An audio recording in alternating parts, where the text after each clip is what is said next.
Obviously here we've had a few days in between Saturday's game at Michigan State and tomorrow night's game against Michigan. We started by taking a day off there, try to get physically, mentally refreshed a little bit and rejuvenated. I did think that we really competed at a high level in the game on Saturday. I thought we had guys play a lot of minutes. Guys really gave a lot of themselves. I loved our competitive toughness.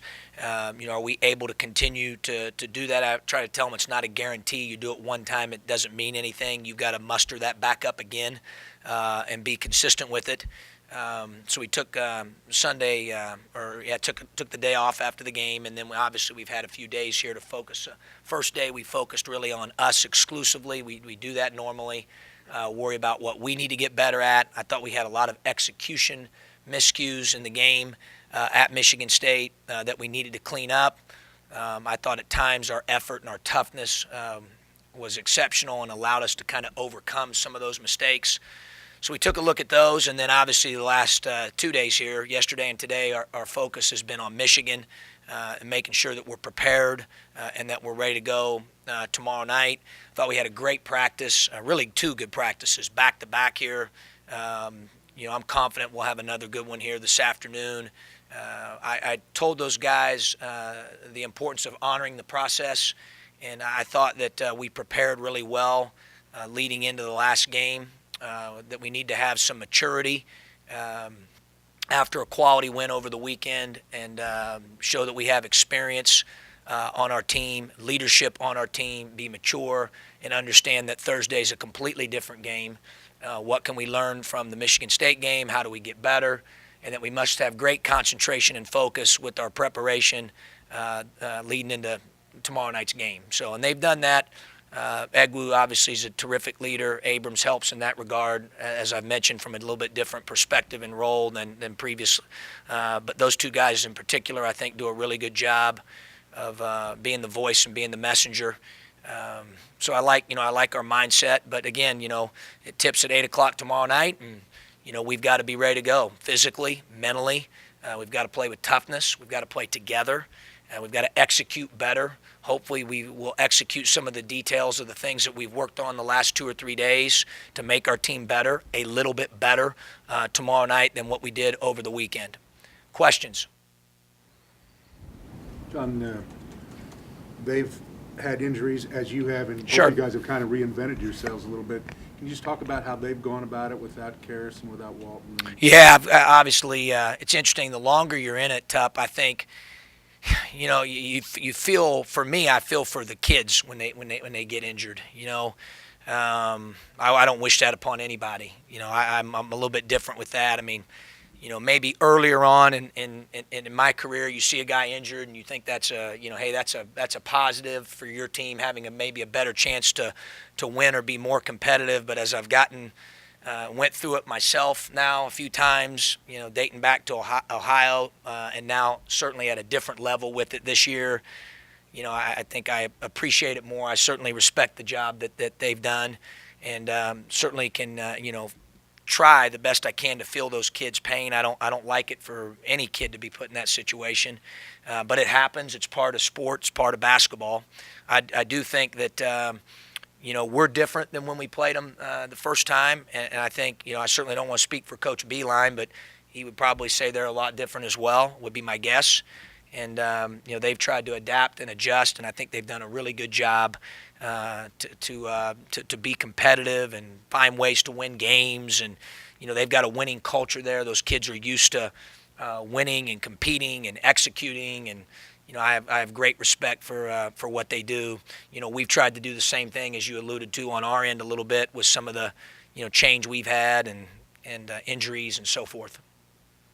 John, what is it about the culture you've built that, again, your team getting better at this time of year? Well, I think a lot of it starts with leadership inside your locker room. And I think that Egwu and Abrams in particular, certainly not that other guys don't lead at all. They do. There's times where every guy on our team has to be a great leader, and there's times where they have to be a great follower. And that's true even of Nana and Tracy, and they would tell you that. But I think leadership in our locker room is really good. Jeremy, they know what we're about and how we want to do things. And they echo those things, and I think they feel those things and absorb those things and have done that well over the 3 years. It's not something that you do by snapping your fingers or in one season or one day, or it happens over time a little bit. And I do like that for sure. After here we are sitting in year 3, I like where that's at, and I think our guys feel very confident in our culture and what we're about and where we're going. So that part's good. But I think it starts with them. And then I have a great staff, a great support staff. I talk all the time about it takes a village. I can't be everywhere all the time as a leader of the program. So I also have to be a good follower at times and a good leader at times, as do the assistant coaches and Paul Schmidt and Bass and the nutritionist. And, we've got so many people involved. But I think the one thing that we've been able to do is get everybody on the same page. Everybody understands what we expect. Everybody's pulling the rope in the same direction. And so they deserve a lot of credit as well. And I just think if you keep doing that every day, day after day after day, you just keep swinging that hammer, at the end of the day, at some point in time, the rock will crack. A couple weeks ago, you said maybe you couldn't sense the momentum was building towards a good February, that the consistency wasn't there. Do you kind of feel the momentum coming now? Sure. Yeah, I think we're playing better. I think we're a little bit more consistent with our effort and our toughness. But we also know if we don't have the right mindset, we don't prepare the right way, we don't concentrate, we don't communicate, we're not connected, all those little things, Jim, if we don't do those things, then, we don't play as well. We've got to bring those things to the table every single day. To do that takes great mental toughness. It does. And I do think we've made a lot of strides with that with this team. I think it's a big reason why we're playing well, but I think we can play better. I mentioned the execution stuff the other day. I thought our execution, collectively, offensively, defensively, was a little bit above average the other day. Like C+ is what I gave them. Now, I'm a tough critic. I thought our effort and our toughness and some of those things were really exceptional. But we'd like to get both of those working in concert. So we still think we have a ceiling and that we can improve. Dana plays almost the entire game at Michigan State. He had multiple guys, 37-plus minutes. Is that realistic for those guys to play that much? They've done it. They've not had any excuses, and they've really competed. I've been on them to not have excuses. I thought the other day was maybe the best job they've done of, playing as hard early in the game, and at the end of the game, you could tell very little difference. I thought they really willed their way a little bit and, kind of fought through some of those things. But you're right, I mentioned it. It's hard to do that if you're anybody, to play both ends with that type of effort, that type of toughness and togetherness. I mentioned in particular with Nana at 6'11", 250 pounds, how rare that is.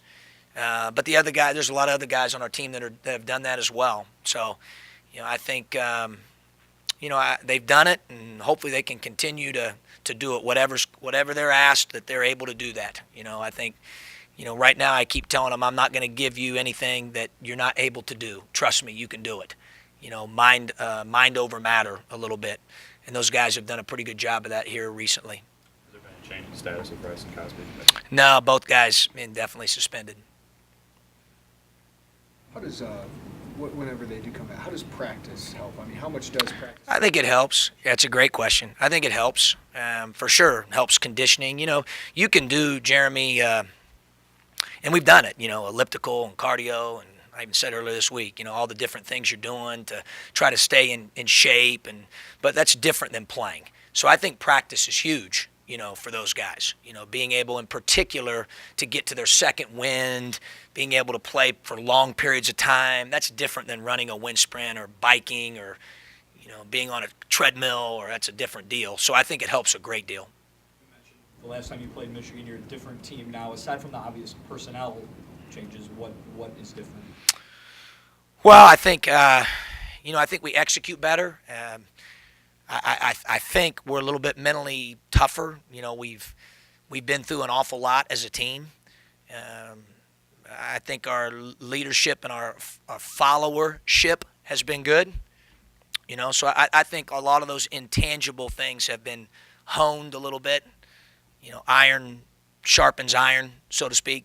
I think that's happened a little bit over the course of the season because of the attitudes that our guys have had, really from start to finish, being next man up, no excuses, I think that has really, made us a better ball club. And you know who Aubrey Dawkins is? Yeah, no question, and he's been great. Dawkins has been great, even obviously kind of jump-started in our game, and then he's played very, very well after. I think he's an elite-level shot maker. He's got great size, and you can just see him, as their guys typically do, continuing to get better. Team at Breslin seemed like Kendrick was back really for the first time, mentally and physically 100% this year. Showed no tenderness. Do you think that's the knee? He's finally mentally confident in his knee. What? I think, Rob's question was about Ken. I think Kendrick's been back for longer than just over the weekend, but I do think that early on in the year, Rob, there's no question that, you wonder, like, hey, you missed the summer training, you missed part of the preseason. There was no question about it. There was some time where he needed to get acclimated, cardio, confidence in the knee, being aggressive, balancing that with what we're trying to do as a team and how we're executing and finding his niche and all that. I do think it took some time. I think he's been like he was this past weekend for a while now, and I think he's playing at a really, really high level. John, how do you foresee roles changing when those guys do eventually come back? Yeah, no, it's a great question. Obviously, I've always said, Jeremy, you add or delete one player from a team or from a rotation, there's a ripple effect. I just believe, in my opinion, that's true of any team.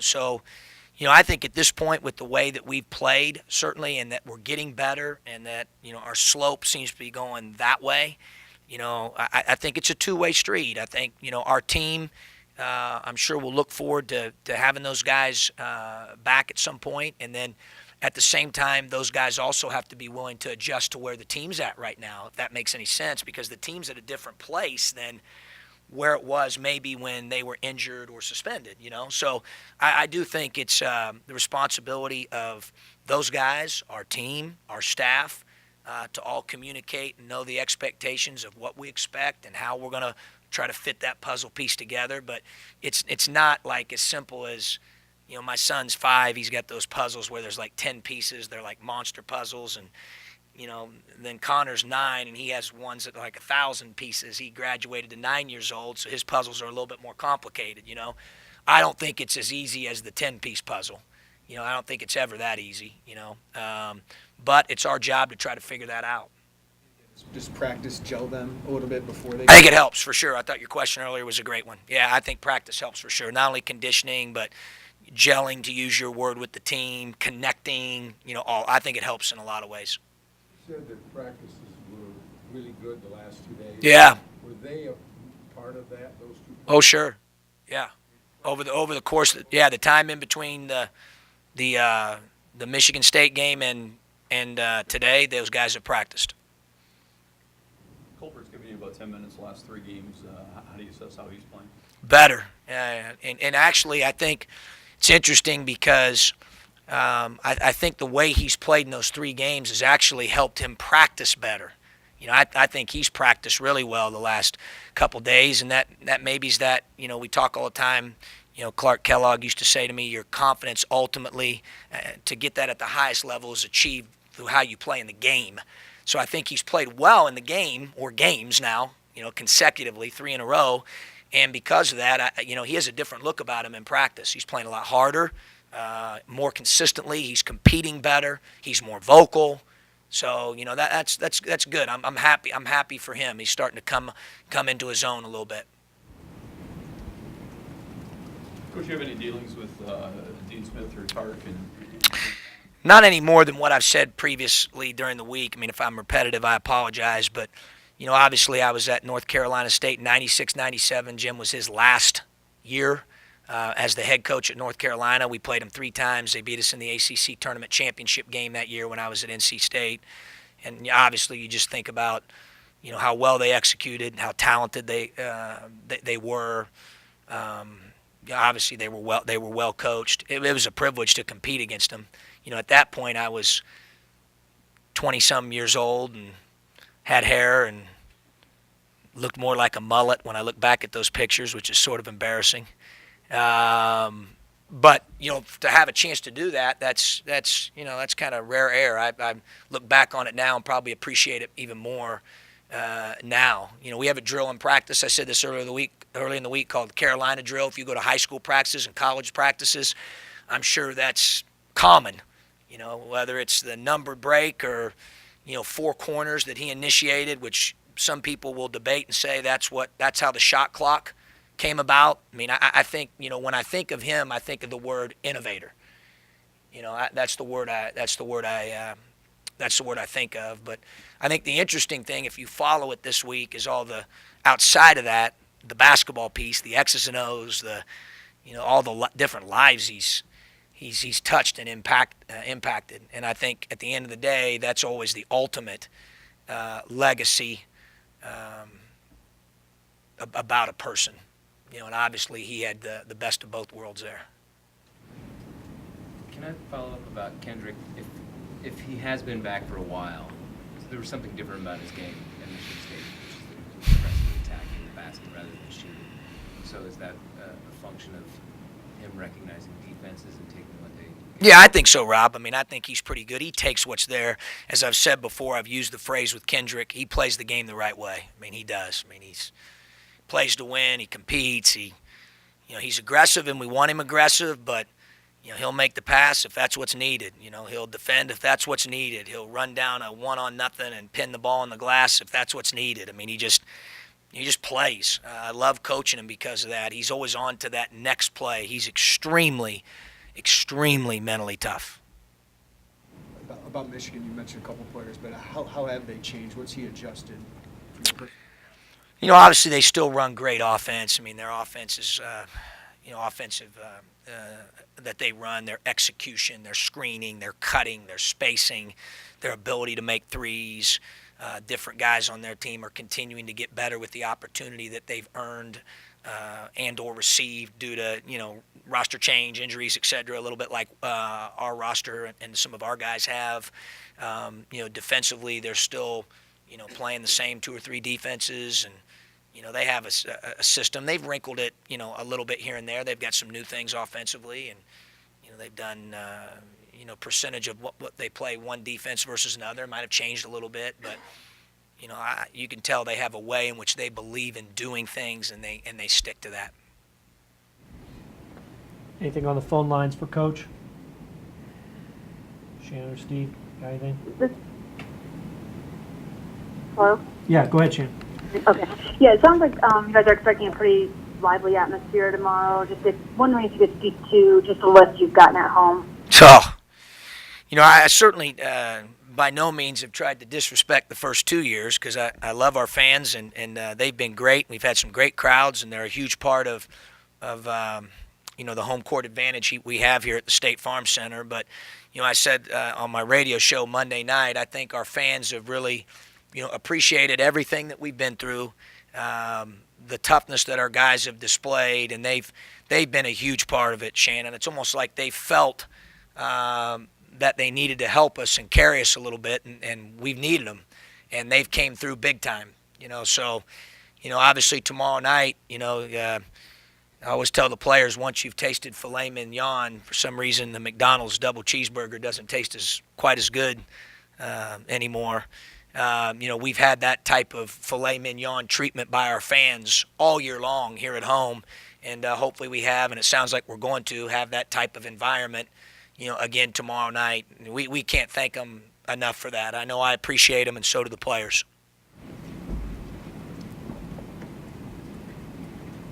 Hi, John. This is Steve. Sure. Everybody tries to, build towards the home stretch. You talked recently about finishing strong, how you did last year. That end stage of the season. Have we seen the start of that, or has that not sort of been revealed yet? Well, I sure hope so. I think we've played better, more consistent with the standards we're trying to hit, both offensively and defensively. I think we're playing with a little bit more toughness. But again, it's a conscious choice you have to make in your mind and in your heart to play that way every day. And have we arrived yet? Are we there yet with that Steve, that remains to be seen. That's the challenge. I've challenged them with that. They've shown that they're capable. But you're right. It is February, and I would hope that through some of the success we've had here recently, that they would understand why as much as anything. That they've honored the process here lately, I think, at a much higher level in terms of preparation, and their mental toughness has been better. I think we've played harder for longer periods of time. And when you do those things, and that gives you a chance, there's no guarantees, but it gives you a chance to reach your potential. So that's what we want. We want this team to reach its potential. I think we're closer certainly today than we have been at any point during the season.